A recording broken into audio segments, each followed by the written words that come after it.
মুক্তাগাছার জমিদার বংশের উত্তরসূরি নিঃসন্তান মহারাজ সূর্যকান্ত আচার্য চৌধুরীর তার দত্তক পুত্র শশীকান্তের নামানুসারে ময়মনসিংহ শহরের শশীলজ নামে একটি বিলাসবহুল দ্বিতল প্রাসাদ নির্মাণ করেন।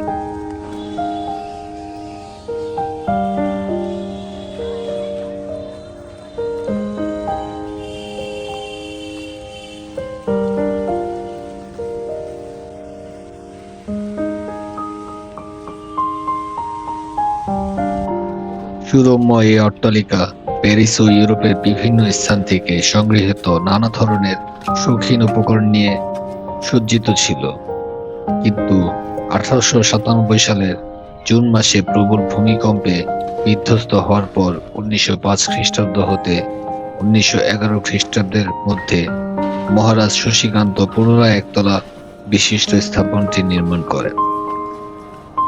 প্রায় 9 একর জায়গা জুড়ে বিস্তৃত প্রাসাদটির প্রবেশ মুখে রয়েছে অর্ধবৃত্তাকার খিলানাকৃতির প্রবেশ তোরণ।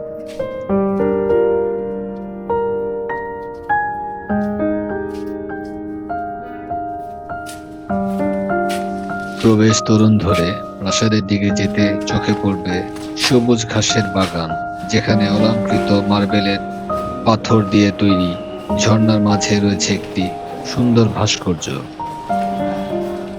মূল ভবনটির দক্ষিণ দিকে একটি পুরাতন পুকুর রয়েছে, যার উত্তর পারের মধ্যস্থলে একটি মার্বেল পাথরের খাটলার উপর দ্বিতল একটি স্নানঘর অবস্থিত।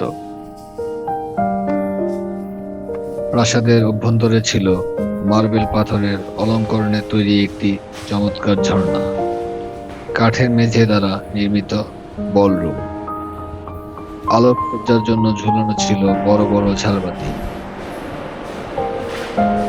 প্রাসাদটির দরজা ও জানলায় ছিল রঙিন কাচের পাতের উপর অত্যন্ত চমৎকার অলঙ্করণ।